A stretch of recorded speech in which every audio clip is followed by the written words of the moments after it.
अस्सलाम वालेकुम dear students. जैसा कि मैंने चैप्टर्स के बारे में आपको बताया था कि कौन सा चैप्टर आपने कैसे प्रिपेयर करना है, तो आज मैं थोड़ा सा आपको एंजाइम्स के बारे में बताऊंगा। कुछ चीज़ें जो स्टूडेंट्स हैं वो छोड़ देते हैं और वो क्वेश्चंस हैं वो एग्जाम के अंदर आ जाते हैं, उनका प्रॉपर उसमें अंडरस्टैंडिंग नहीं होती। तो मैंने इस बुक के अंदर उनकी प्रॉपर जो आपके समझाने के लिए चीज़ें बता दी गई हैं।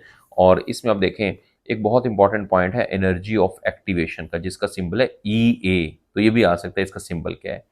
अब ये एंजाइम किस तरह से इसको कम करते हैं, एंजाइम किस तरह से एक्टिवेशन एनर्जी को कम करते हैं। अब यहाँ पे 3-4 पॉइंट्स बता दिए हैं। जब आप इसको पढ़ लेंगे तो आपको पता चल जाएगा। किसी तरह का भी कोई भी क्वेश्चन आए तो आप सॉल्व कर सकते हैं, क्योंकि कई दफ़ा सवाल आया है कि एंजाइम कैसे एक्टिवेशन एनर्जी को कम करते हैं, और इसमें मुकम्मल डिटेल जो है आपको बता दी है। तो आप इसको पढ़ लेंगे, 4-5 लाइनें हैं, तो आपको पता चल जाएगा कि एंजाइम सबस्ट्रेट को ओरिएंटेशन प्रोवाइड करके, स्टेबलाइज करके ट्रांजिशन स्टेट, उसको माइक्रो इन्वायरमेंट, उसका स्ट्रेन ऑन बॉन्ड्स। तो ये अब इसके बाहर से फिर आपका क्वेश्चन जो है वो नहीं आएगा और कोई गलती नहीं होगी। उसके अलावा के एम और वी मैक्स, ये जस्ट 2-2 3-3 लाइनें हैं, लेकिन आपको ये पता होना चाहिए कि के एम और वी मैक्स इंजाइम्स की क्या होती है। तो ये भी बड़ा इंपॉर्टेंट है।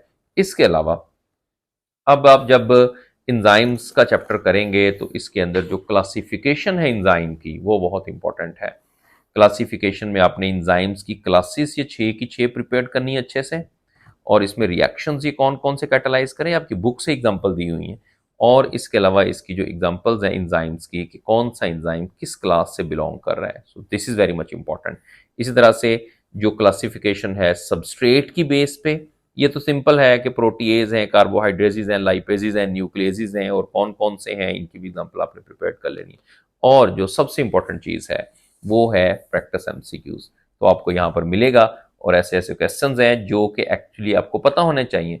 जैसा कि फर्स्ट डिस्कवर्ड इंजाइम कौन सा था, इंजाइम को फर्स्ट टाइम किसने डिस्कवर किया, इंजाइम्स की टर्म किसने दी। तो ये 3-4 साइंटिस्ट हैं, उसका यहाँ पर आपको पता होना चाहिए। और फिर उसके बाद इसके बहुत सारे क्वेश्चन स्टार्ट हो जाते हैं, जिसमें आप करते जाएंगे, आपके जो कॉन्सेप्ट हैं वो रिवाइज होते जाएंगे, आपको पता चलता जाएगा कि आपकी तैयारी जो वो किस तरह से हो रही है।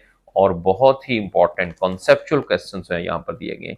जैसे यहाँ पर देखें, मैच द कॉलम, कॉलम 1 को 2 को मैच करें और बताएं कि इसमें कौन सी मैचिंग करेक्ट है। तो इस तरह के क्वेश्चन जो है वो जब आते हैं तो आपको उसकी प्रैक्टिस करनी होगी, अगर इन केस एग्जाम के अंदर है। जैसे यहाँ पर आपको नजर आ रहा है कि कौन सी स्टेटमेंट एग्जाम्स के लिए ट्रू है, तो यहाँ पर 4 स्टेटमेंट दी हैं, और उसके बाद आपको यहाँ से पूछा गया। तो ये सवाल की प्रैक्टिस बहुत जरूरी है। बिल्कुल सीधे सीधे सवाल कर लेंगे, और अगर इस तरह का वहां पे क्वेश्चन आ गया, और आप जानते हैं एक एक क्वेश्चन बहुत इंपॉर्टेंट है, तो इस तरह से इसके अंदर बहुत सारे क्वेश्चन आप